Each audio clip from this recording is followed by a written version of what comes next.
Good morning everyone. मैं doctor Prerna Jain SPC government college Ajmer से। आज हम ORNQT सब्जेक्ट में एक नया टॉपिक शुरू करने जा रहे हैं जिसका नाम है गेम थ्योरी यानी क्रीड़ा सिद्धांत।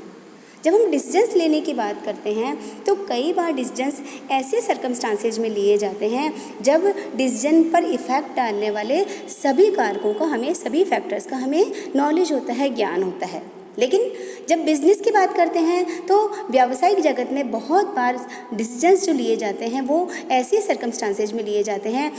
जहाँ पर हमें उस निर्णय के जो कंसिक्वेंसेज निकल के आएंगे, जो इफ़ेक्ट्स निकल के आएंगे, उसको प्रभावित करने वाले सारे फैक्टर्स का या तो हमें ज्ञान नहीं होता है या हमें नॉलेज तो है लेकिन वो हमारे वश में नहीं होती है, हमारे कंट्रोल में नहीं होती है। ऐसी सिचुएशन को हम ये कह सकते हैं कि अपूर्ण सूचना की स्थिति है या अनिश्चितता, अनसर्टेनिटी की स्थिति है। तो ऐसी सिचुएशन में डिसीजन लेने के लिए हम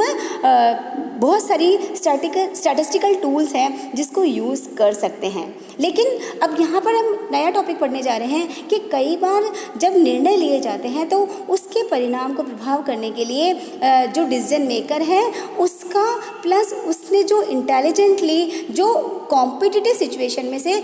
कौन सी पर्टिकुलर नीति या स्ट्रेटजी यूज़ करी है उस पर डिपेंड करता है। तो ऐसी सिचुएशन में नॉर्मल स्टैटिस्टिकल टेक्निक्स को यूज़ करके हम डिसीजन नहीं ले सकते हैं। तो ऐसी टेक्निक के लिए कॉम न्यूमैन ने एक नई थ्योरी डेवलप करी है जिसे कहा जाता है, जिसका नाम दिया गया है गेम थ्योरी। इस अप्रोच का यूज़ करके हम जो प्रतिस्पर्धा की जो फैक्टर्स है, प्रतिस्पर्धा के जो तत्व है, कॉम्पिटिटिव फैक्टर्स हैं, उनको शामिल करने वाली जो करती हुई स्थिति जितनी भी बनती हैं उसमें से हम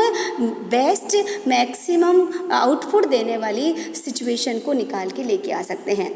यानी गेम थ्योरी के बारे में बेसिकली हम ये कह सकते हैं कि जहाँ कॉम्पिटिटिव डिसीजन मेकिंग सिचुएशन होती है, जहाँ पर दो पार्टियाँ इन्वॉल्व होती है, चाहे वो जैसे एग्जांपल अगर हम लें तो हम ये कह सकते हैं कि कॉन्ट्रैक्ट के लिए बिडिंग करना है या कॉम्पिटिटर्स के बीच में प्राइसिंग स्ट्रेटजी या डिसीजन मेकिंग करना है, एम्प्लॉयर और एम्प्लॉयर के बीच में वेज और सैलरी का निगोशिएशन करना है। तो जहाँ पे ऐसी कॉम्पिटिटिव डिसीजन मेकिंग सिचुएशंस होती हैं वहाँ पर डिसीजन लेने के लिए हम एक नई थ्योरी स्टडी करने जा रहे हैं जिसका नाम हमने लिया है कि ये हमारी गेम थ्योरी अप्रोच है। अब जब गेम थ्योरी अप्रोच की बात करेंगे तो इस थ्योरी अप्रोच में हम सबसे पहले पढ़ेंगे कि गेम किसे कहा जाएगा। गेम आज तक हम खेलते आए हैं बहुत सारे गेम, वो गेम नहीं है। गेम का मतलब यहाँ पर है कि कॉम्पिटिटिव सिचुएशन में कोई भी जो सिचुएशन है वो गेम यहाँ पर तब कहलाएगी जब पहला पॉइंट निकल कर आता है यहाँ पे कि वहाँ पे फिनाइट नंबर ऑफ प्लेयर्स होने चाहिए। यानी जिन के बीच में हम गेम की बात कर रहे हैं वहाँ पे भाग लेने वाले जो प्रतिस्पर्धी हैं, जो कॉम्पिटिटर्स हैं, वहाँ पे लिमिटेड होने चाहिए, फिनाइट होने चाहिए। दूसरा ऑप्शन हमें क्या है यहाँ पे गेम के अंदर यूज़ करेंगे वो ये होगा कि जितने भी हमारे कॉम्पिटिटर्स हैं या जो प्लेयर्स हैं उनके पास जो भी ऑप्शंस अवेलेबल हैं वो ऑप्शंस भी क्या होने चाहिए, फिनाइट होने चाहिए, यानी परिमित होने चाहिए, लिमिटेड होने चाहिए। तीसरा पॉइंट हम यहाँ पे कह सकते हैं कि हर एक प्लेयर जो है वो साइमल्टेनियसली अपनी स्ट्रैटेजीज को यूज़ करता है लेकिन एट अ टाइम स्ट्रेटजी को यूज़ करता है। एक बार में वो दो सिचुएशन या दो स्ट्रेटजी को मिक्स करके दो से ज़्यादा स्ट्रेटजीज को यूज़ नहीं कर सकता है। तीसरा हम ये कह सकते हैं नेक्स्ट पॉइंट कि ये तो हमें पता है कि सामने वाले के पास कौन सा ऑप्शन अवेलेबल है, उसके ऑप्शंस हमें पता है, लेकिन पर्टिकुलर सिचुएशन में हमारा जो कॉम्पिटिटर है वो कौन सी चाल उपयोग करेगा, कौन सी स्ट्रेटजी यूज़ करेगा, इसका हमें पता नहीं होता है। नेक्स्ट पॉइंट हम यहाँ पे डालेंगे कि क्योंकि हमें पता नहीं कि वो कौन सा ऑप्शन यूज़ करेगा, इसलिए हम जो स्ट्रेटजी यूज़ करेंगे, जो प्लेयर जो स्ट्रेटजी यूज़ करेगा वो स्ट्रेटजी यूज़ करेगा उस जिसका हमारा पर्पज़, जो आउटकम जो निकल के आए वो सामने वाले का मैक्सिमम लॉस हो और हमारा जो है वो मैक्सिमम प्रॉफिट या मैक्सिमम बेनिफिट होना चाहिए। यानी हर एक जो प्लेयर हैं वो जो अपनी चाल जो चूज़ करेगा, जो स्ट्रेटजी फ्रेम करेगा, उसके जो निकलने वाले आउटकम हैं वो भी हमें पता है कि इसका अगर यूज़ किया तो इस स्ट्रेटजी को यूज़ करने का इफ़ेक्ट ये निकल के आएगा, राइट। लेकिन इसका मतलब ये कह सकते हैं कि जितने भी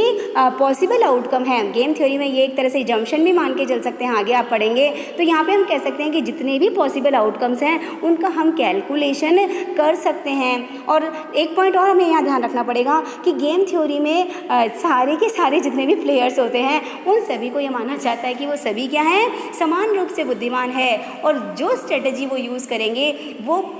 100% मान के चलिए कि वो लॉजिकल स्ट्रेटजी बेस्ड ही होगा। ऐसा नहीं कि वो कभी कौन सी यूज़ कर लेगा, कभी कौन सी यूज़ कर लेगा। गेम थ्योरी जो है वो डेवलप जब की गई है तो उसमें बेसिक फंडामेंटली ये बात मानी गई है कि कोई भी कॉम्पिटिटिव सिचुएशन गेम तभी बनेगी जब सामने वाले को हम ये मान के चलेंगे कि वो इंटेलिजेंट है, और साथ ही वो जो स्ट्रेटजी यूज़ करेगा वो उसकी पूरी की पूरी लॉजिक्स पर ही बेस्ड होगी। तो इस तरह से गेम थ्योरी अप्रोच को जो हम यूज़ करेंगे तो इस तरह से ये अगर सिचुएशन बनती है जहाँ पे दो व्यक्ति हैं, एक प्लेयर है और एक हमारा ओपोनेंट या जिसे कॉम्पिटिटर कह देते हैं, उनके बीच में उनके पास जो ऑल्टरनेटिव्स अवेलेबल हैं उनमें से बेस्ट ऑप्शन प्लेयर के लिए मैक्सिमम आउटकम देने वाला और जो कॉम्पिटिटर है उसके लिए मैक्सिमम लॉस पहुंचाने वाला कौन सा ऑप्शन होगा, उसको हम सेलेक्ट कैसे करेंगे, मैक्सिमम आउटकम कैसे निकल के आएगा, वैल्यू ऑफ द गेम कैसे निकल के आएगा, वो पूरा का पूरा प्रैक्टिकल हमारा ये आज का जो टॉपिक है वो प्रैक्टिकल टॉपिक है, जिसको हम नेक्स्ट लेक्चर्स में निकाल के लाएंगे कि इसकी बेसिक एजम्पशंस क्या हैं, यहाँ और कौन कौन से पर्टिकुलर वर्ड्स हम यूज़ करेंगे जिनकी डेफिनेशन हमें पता होगी। तो नेक्स्ट लेक्चर में हम इसको डिस्कस करेंगे। Thank you so much.